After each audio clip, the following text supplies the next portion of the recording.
Hi, guys, and welcome back to Your Inner Spark. I'm Lana, and on this podcast, we talk about all of the messy and beautiful components of this human and healing experience. I want to talk about a topic today that has really had a major impact on my life, and I haven't really explored many of the conversations around it up until now. So I think it's time for us to dive in. But before we get started, you know the drill by now. Whatever you are doing, wherever you are at, I want you to take a moment. Take time for one big, deep inhale. I want you to take a moment to check in with your body. Feel that chair beneath your bum, the ground beneath your feet, maybe the steering wheel in your hands if you're driving. What are you actually smelling? What are you hearing besides the sound of my voice? Take a moment to truly check in with yourself, check in with your body, and get present with whatever it is that you're doing. It's just you and I here in this moment. Everything else can wait. Everything. So, all right. Today I want to talk about my relationship with food. It's probably had a bigger impact on my life than anything else that I can think of, but I haven't really dug into it too much. And I recently had a conversation with a friend, and we were both just talking about our own unique journeys with food and our relationship with food and our bodies. And I was like, it's time for me to dig into this. I've been talking about so many other components of my own journey. I've talked about my sexual trauma, blah, blah, blah. And now it's time for me to dig into this. So I want to preface this conversation with a trigger warning and say that today there will be conversations and there will be discussions of eating disorders. And if this is going to feel triggering for you, if you feel like it could be triggering for you, maybe this is an episode to just skip on over and you can pick back up next week. Your safety and your comfortability is most important to me. And if you are somebody that's currently struggling with an eating disorder of any kind, I will be placing resources in the show notes for you to access. So let's kind of go back to the beginning. I don't feel like I had a wobbly relationship with food until I was in my 20s, but where did that really stem from? Where did it begin? And when I think about it, I really feel like my relationship with food stemmed from, or my wobbly relationship with food stemmed from my wobbly relationship with myself and the way that I viewed my body, right? So I have memories of probably being 7 or 8, very young, and feeling insecure in my own body. I felt bigger than most girls my age. I felt bigger than a lot of my cousins. I felt bigger than my sisters. I just was built a little bit different than the women that I had around me. A lot of the women around me were very thin. They didn't have much shape to their body. And I'm not saying that in a negative way. They just were built very thin and petite.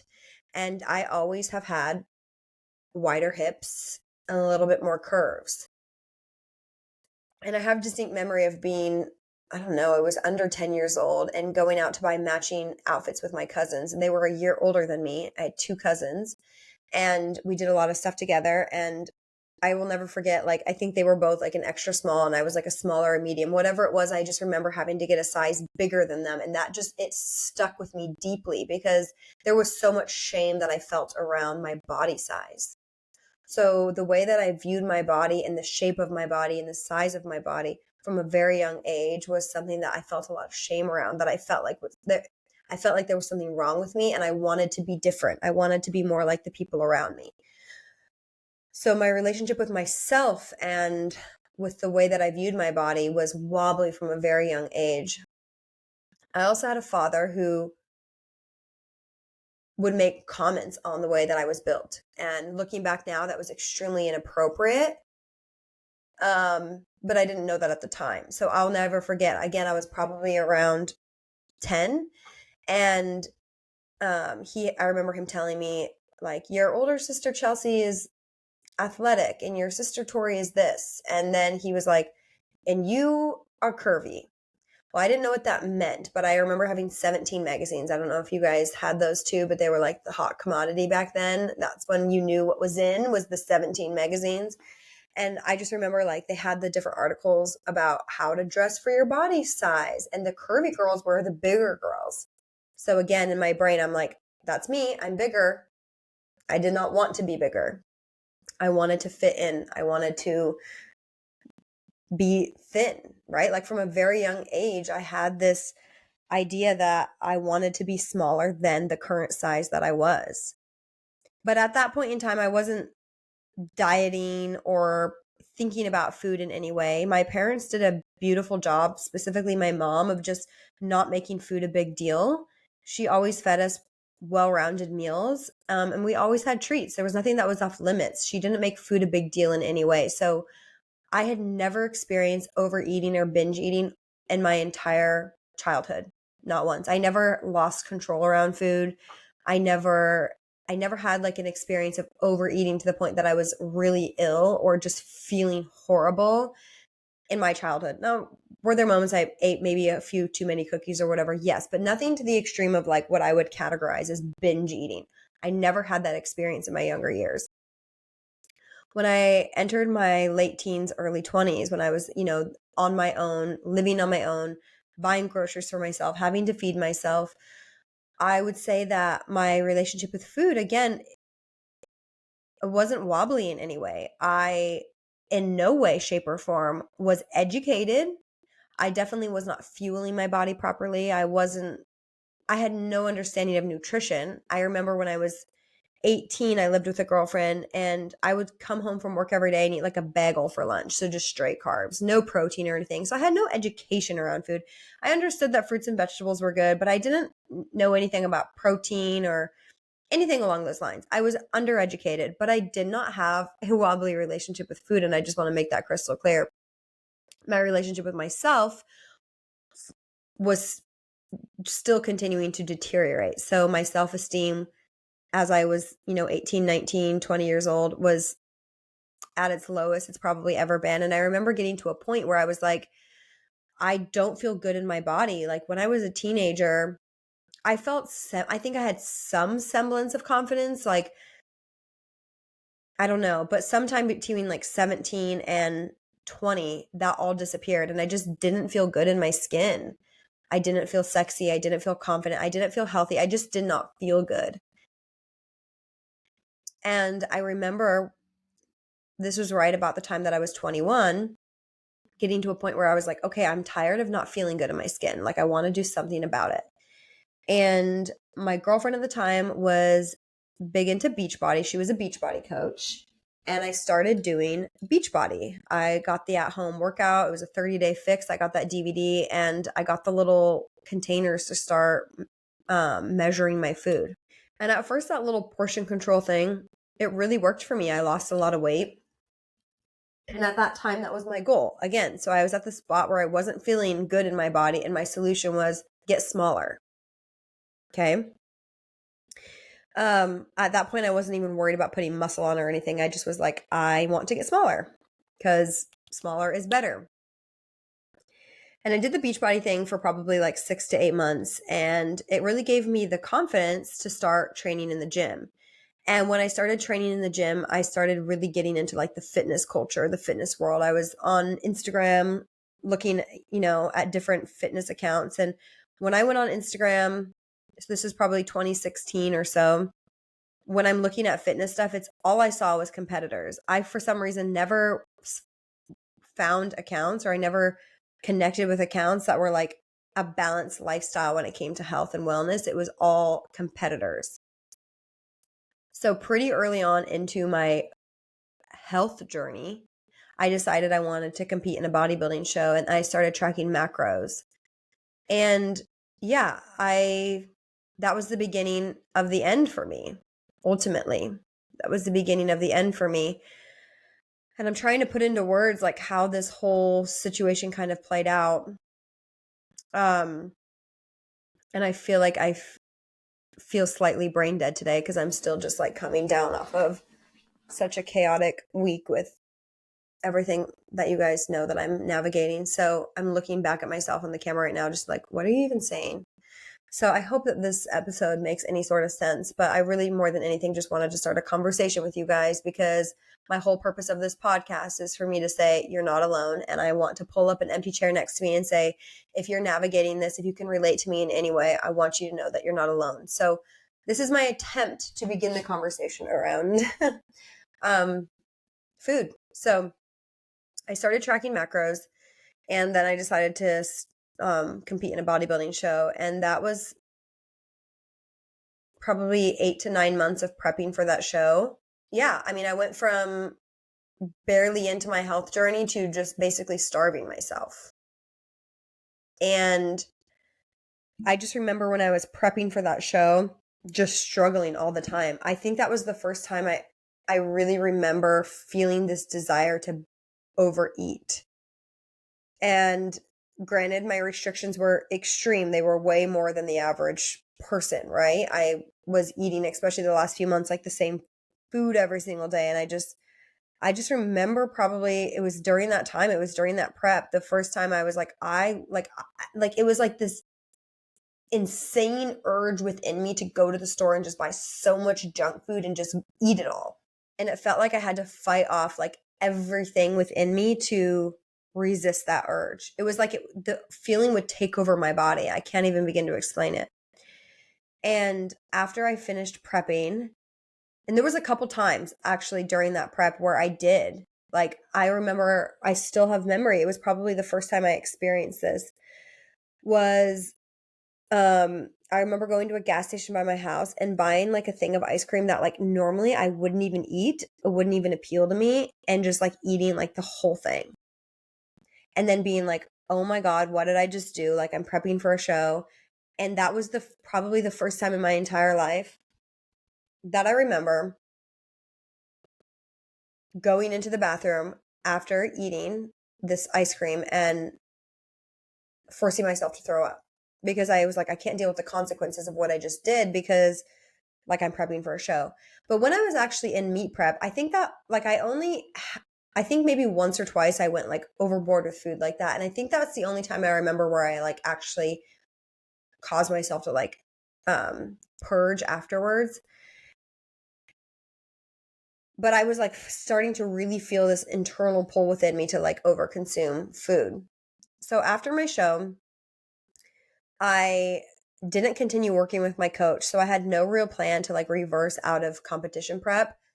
And the next year was just like hell on earth. Like, I went from, yes, I wasn't fueling my body properly, but I was never overeating, to like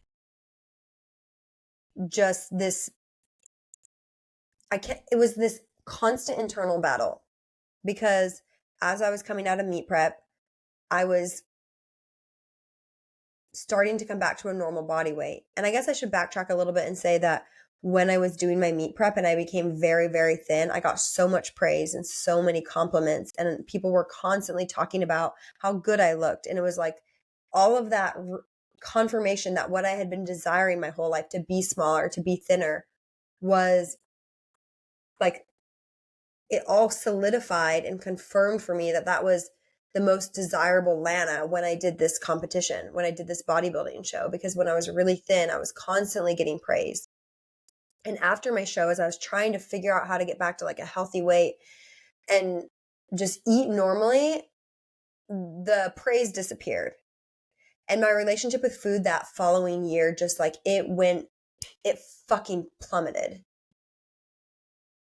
And that was the beginning of my eating disorder, I think, big time. I think the next year or so was probably one of the hardest years mentally, and especially when it came to my relationship with myself and my food and my body, that I've ever experienced. So I had this constant internal pull, like, oh, I need to stay small. That's where I'm most desirable. And again, like, having felt undesirable most of my life, and then getting very thin and feeling that that I was desirable for the first time, like, it really continued to push me to want to stay that certain body size, even though it was completely unrealistic and not healthy for me. I didn't give a shit about that. I wanted to be in a state where I felt the most desirable, because I, in no way at that point in my life, was able to validate myself. I was always seeking validation from other people. I was seeking validation externally. So I was dealing with this constant internal pull to like stay small, stay skinny. But at the same time, my relationship with food at that point was just completely shattered. So I was dealing with like some of the most vicious binge purging cycles I think I've ever experienced, where I would like restrict and like white knuckle this restriction because I'm trying to stay the size that I'm at. And then I would just go overboard. And when I mean I would go overboard, like I would sit down on an evening and eat easily. I mean, I've never done the math of how many calories, but like, I guess I'm trying to sit here and think like, how many calories could it possibly be? I have no idea. But I would have no control around food. I would just plow through. Like, I would go and buy like junk food too, like candies, cookies, and I would just eat it all in one sitting. And I would feel disgusting physically, mentally, and emotionally. Disgusting physically because that is a horrible, like, that's a lot of junk to put into your body. So physically, I'm not feeling well. But then I would feel so much shame around the fact that I am like eating in such a manner. And then what I would do, was my solution? Get this food out of my body. So I would go and purge. And then there's a lot of shame that comes with purging. And there's a lot of secrecy that comes with purging because you are then, like, I got to a point then where I was purging all of the time. So sometimes I was having to do it like in moments where like I was around family members or whatever. So yeah, I would say that I was knee deep in an eating disorder for, it was a couple years. It was a couple years and I didn't tell a soul. I did not tell a soul. I ended up entering another relationship. This was the partner that I got out of a relationship a few years ago. I've never told him to this day. He doesn't even know that I struggled with it. And I remember sometimes like we'd eat dinner together and I would then go purge like in the bathroom. And then I even remember at one point we moved to a new home. This is like later. And I was like, oh, this is not going to be like a good spot to like the bathroom is so close to the living room now. Like I'm not going to have as much privacy. There's a lot of secrecy that comes with binging and purging. I've purged in public bathrooms before. Like if I've gone out to dinner and feel like I've eaten too much, it became like this impulse where I was like, I have to get this food out of my body. And I didn't talk about this with anybody. I don't know if I've really even dug too much like into the details that I'm talking about with you guys right now with another, I don't know if I've ever really talked about it with another soul before. When I was knee deep in my eating disorder, I didn't even tell my therapist. I just remember one day I was sitting over the toilet. I had just purged. And I just remember thinking, if I don't change something, this is going to kill me. Like I knew it was that unhealthy for me. I couldn't stop it. I couldn't stop the desire to eat in such a way that I would want to purge. It was like I would start to feel this mounting pressure within me. It was like this desire to overeat. I can't explain it. And it would build and build and build. And the only way to like satisfy that like mounting urge would be to stuff my face full of shit. So at the time, I'm not really recognizing that there's like things that are triggering these moments. At the time, I'm just like, holy crap.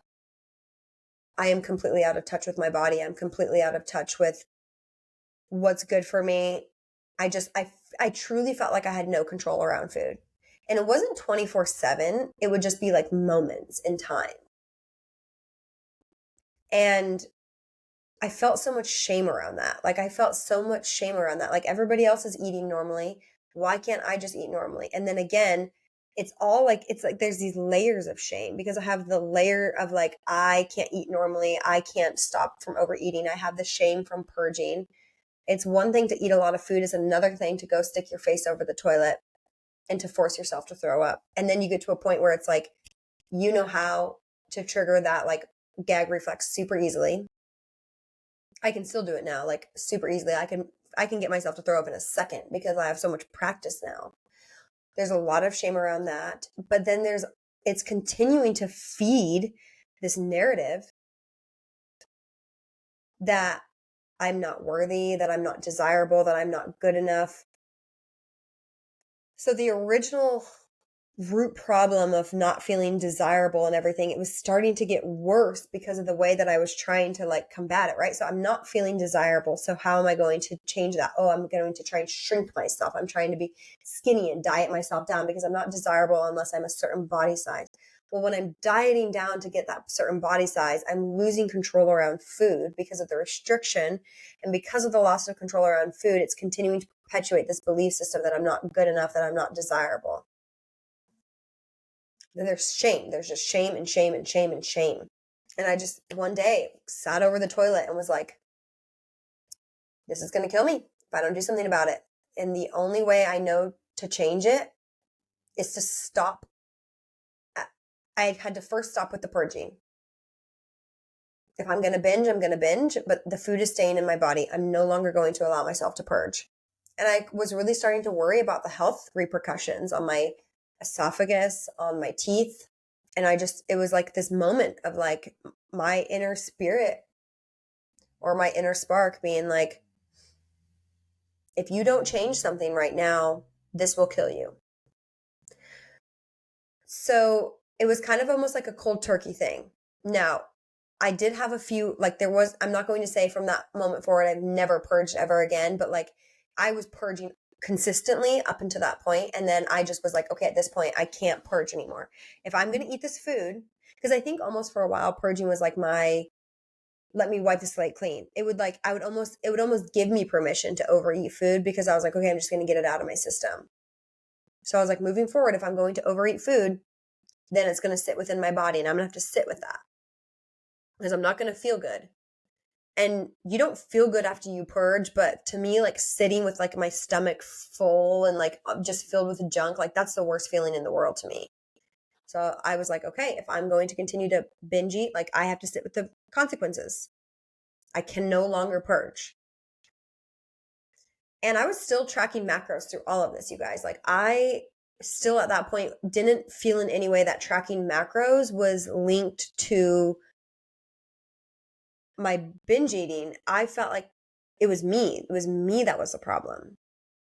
Like all these other people are tracking macros just fine. So it's not the tracking macros thing. I still very deeply believed in tracking macros. I would have never started teaching other women how to track macros if I didn't feel like if I felt like it was harmful in any way. I felt like it was me. I'm the flawed one. And why do I feel that? Well, because again, we're not talking about this stuff.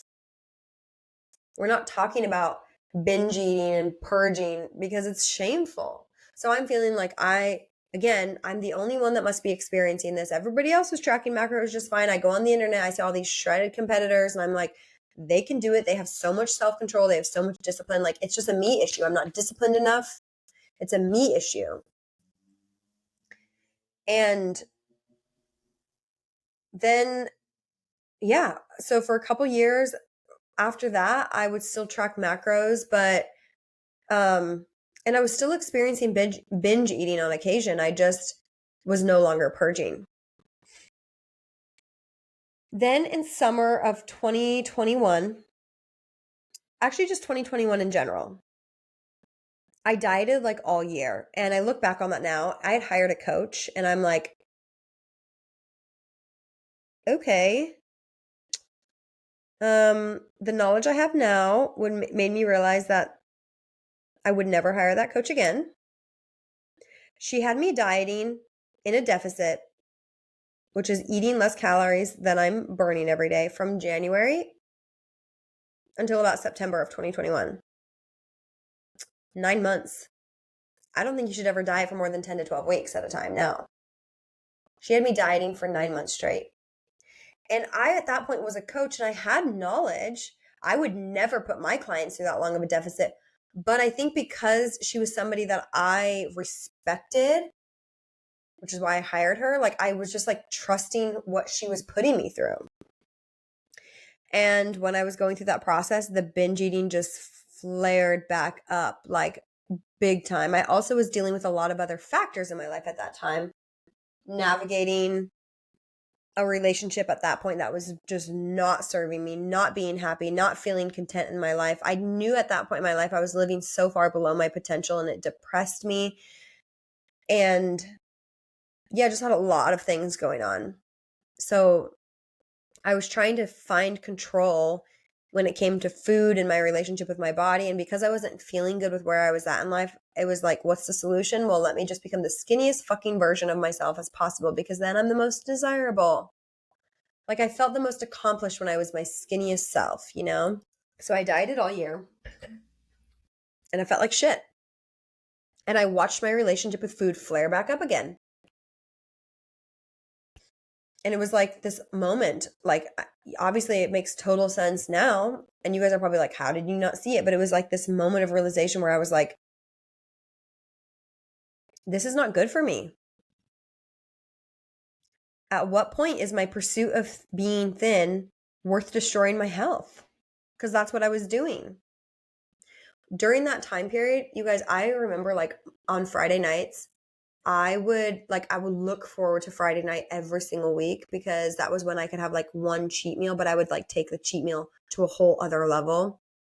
And we'd always get like pizza or Thai food, and I would just gorge. Like I would straight up just gorge. But I was at that point where I was like, I'm no longer allowing myself to purge, so I can, I have to deal with the consequences. And every Friday night I would do that, and every Friday night I would feel horrible after. But I would do it again the following week. Because during the week I was eating like 1,500 calories a day, which is insane. And I just remember getting to a point where I was like, okay, something has to fucking change. And what keeps causing all of these problems for me? Like at that point, I had enough data points to say, okay, every time I really try and diet down, every time I really try and become small and thin, I lose all loss of control around food. So I just need to stop doing that. I need to stop dieting in this manner. So I did. I ended up firing the coach and just saying I'm not going to diet. At this point, I'm still tracking macros. So this is like fall of 2021. But I brought my macros up to maintenance. And once I started eating adequate food, you guys, my desire to binge, it became so much less. And then in March of 2022, I was like, I'm done tracking my food. Like it took me that much longer to give up tracking my food. I'm like, this is like still a prison that I'm living in. Why am I showing my body I don't trust her by having to log everything into a freaking app? I'm not an athlete, nor do I care to be. And I gave up tracking my food in March of 2022, and I've never looked back. And now I'm coming up on 2 years of not tracking. But then when I gave up tracking my food, I did experience like some wobbliness with food again because I had removed those confinements. I think my fear of giving up tracking food for so long was like, I'm going to lose all loss of control around food and I'm going to get so fat, because that was my biggest fear in the whole world, was being fat. But I just finally got to a point where I was like, I don't care how my body changes. I'm going to love her no matter what. I have to do what feels healthiest for me. And yeah, like when I gave up tracking my food, there were some wobbly moments, but for the most part, my desire to binge is diminished. And now it's to the point where it's pretty much non-existent. And if I went from somebody who never had a weird relationship with food, again, wasn't educated, but didn't have a weird relationship with food, to within like a year of tracking my macros and restricting my food, having a full-blown eating disorder, there has to be others. Like there's no way I'm the only person in the entire world that started tracking their food and then developed an eating disorder. So how many others are there out there? How many other people started tracking their food and it led them down a really dangerous path? Like I genuinely want to know. And I'm not here to demonize macros. I think there's a time and a place for them. And I think it teaches you a lot about your intake. And the way that I eat now is still greatly shaped by the tools that I learned from tracking my macros.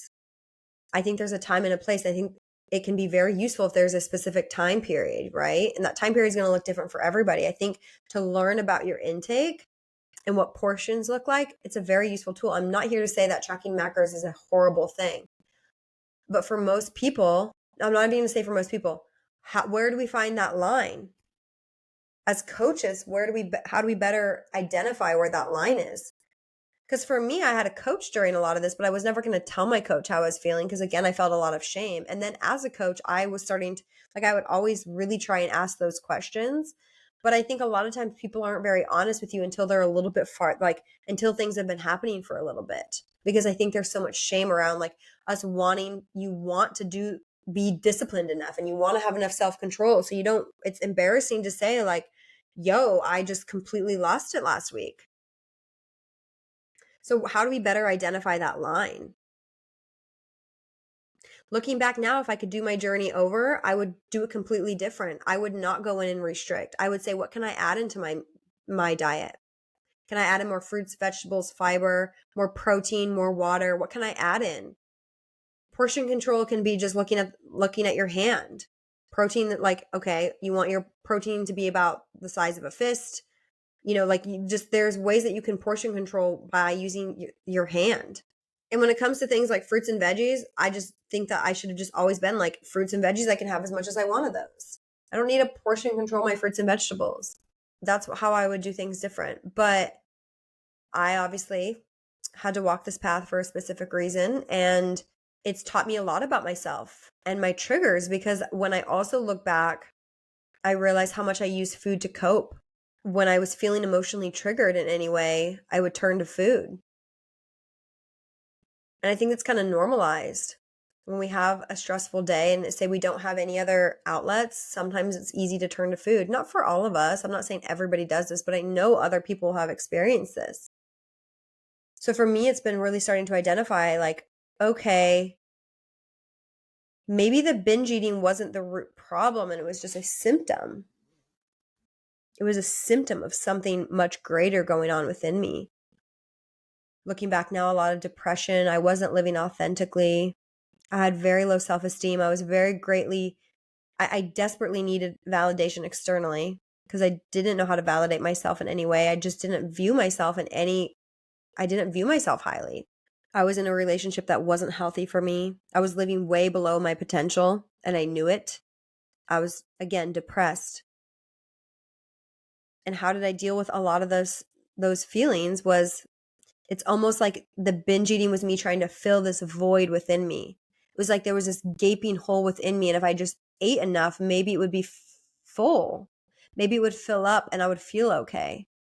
For me, when I look back on it now, like, binge eating it was me trying to fill something up within me that was never going to be filled by food.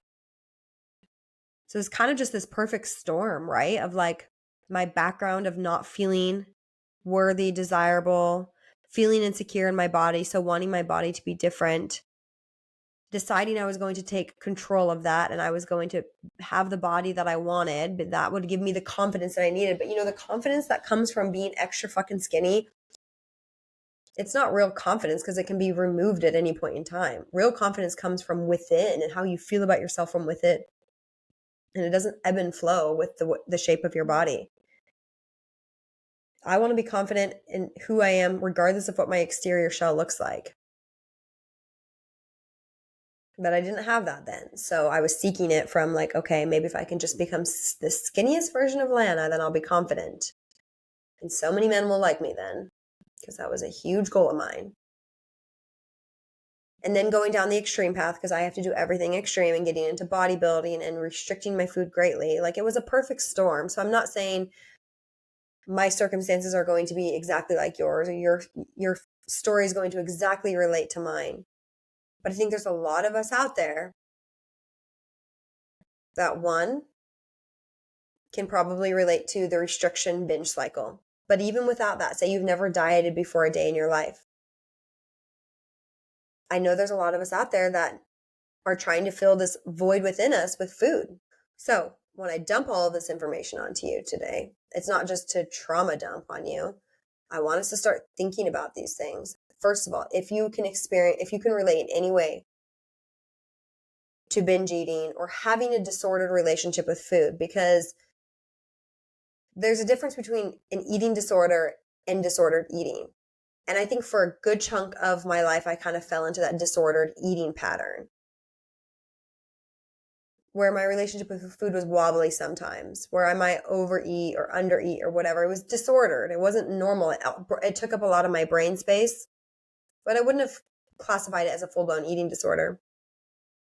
But then there was a period in my life where I was struggling with an actual eating disorder. And I think a lot of people, I've heard people say, well, I don't want to say I have an eating disorder because I don't want to label myself as that. But I think it's also sometimes important to actually take a transparent, full look at what it is you're dealing with. And there's no shame. if you are experiencing eating disorder. And I think sometimes when you actually recognize the gravity of what you're dealing with, the monster that you're trying to like conquer this monster on your own. Sometimes just being like, oh my gosh, I'm actually dealing with an eating disorder, if that's where you're at, allows you to actually give it the attention that it needs. And I'm not here to diagnose any of you, to be crystal clear. Like, please consult a professional for this if you're struggling. I'm just saying that was my experience. And I don't have shame now. Well, you know what? I still have some shame. I think I still feel some shame when I talk about it. It's something I'm still working through, but maybe releasing this episode will help me continue to release that shame. I've experienced bulimia. I've struggled with bulimia. I used to eat my food and throw it back up. I used to fill a void within me. I used to cope emotionally with food. And I still, although like it's been weird, probably since February or March of this year, I've felt something really shift within me when it comes to my relationship with food and my body. And I think it comes down to my relationship with myself is healing to levels I've just never experienced before. And I really desire to care for my body in a way that I just never previously had that experience before. Like, my body is really asking for healthy options, and I haven't experienced the desire to binge in the way that I previously used to, because I think the void within me is now being filled up in so many other areas. And I've really grown very comfortable in my own skin, in my own body, whatever shape or size she is. And I've just been healing ultimately a lot of myself.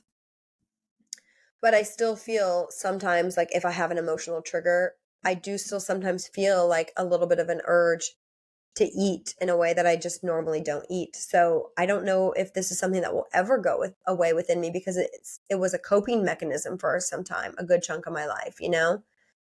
And I don't shame myself when those feelings present themselves, because it's like, this is how I previously used to cope, and my body's like, hey, you're going through something hard. This is something that used to help soothe you. Here you go.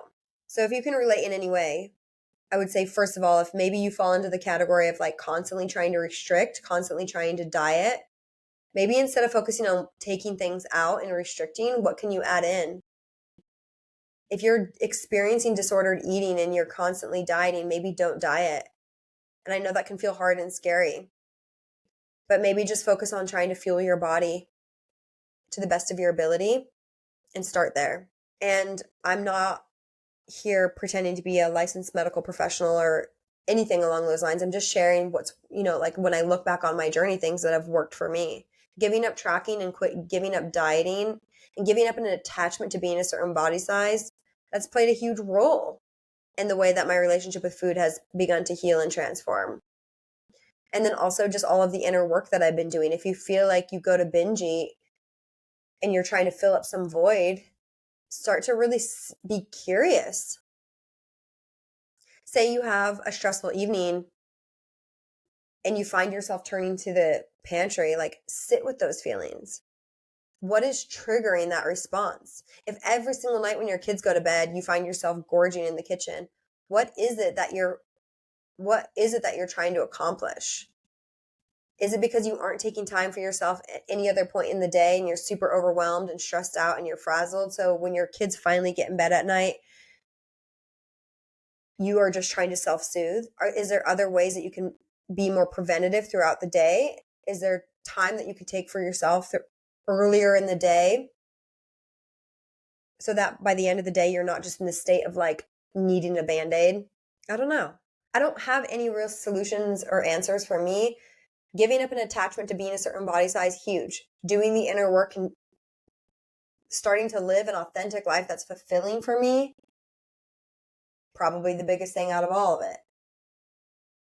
I don't know if it's something that will ever, I'm having to constantly pause because I live in this Airbnb in San Diego. Is literally in the direct flight path of flights flying into the airport. And I'm really doing my best to like not get annoyed by it, because it's trying to just focus on gratitude. But read the description in your Airbnbs when you book things in the future, especially if you have a job like mine where you record podcasts. But now I lost my train of thought. I don't know what I was saying, you guys. I just wanted to start the conversation. And if you have experienced disordered eating in any way, whether it doesn't look identical to mine, or it looks similar to mine, or you can just relate to what I'm saying, you aren't alone. And you don't deserve to feel shame around this. You aren't flawed. You aren't broken. There isn't something wrong with you because of the way that you eat or the way that you struggle with food. And that's more than anything the message that I wanted to send to you guys today. And I feel like there's other things that I'm going to stop recording this and be like, "Oh, I wanted to add this in, or I wanted to talk about this." But I think that's where we're just going to leave it today. You aren't alone, and healing is possible. I remember at so many moments in my journey just feeling so helpless. Like, am I ever going to be able to eat like a normal person? Am I ever going to not have this desire to binge? Feeling so out of control, and it's depressing because you're just like, I don't want to feel like this anymore. It's not like any other addiction or thing like alcohol or gambling where you can just completely abstain from it. Like, you have to eat, and you have to eat multiple times a day. So it's a relationship you have to grapple. Like, you have to figure out a way to work with it. And I'm here to tell you that like healing is possible. And my journey might not look exactly like your journey. But more than anything, I just want you to know you aren't alone, and you don't deserve to feel shame around this. You don't. So I'm going to end it there. I hope this episode made any sort of sense. If it resonates with you, I would love to start a conversation around this. But from the bottom of my heart, thank you for sitting in this conversation with me today. Until next time, you guys, we'll chat soon.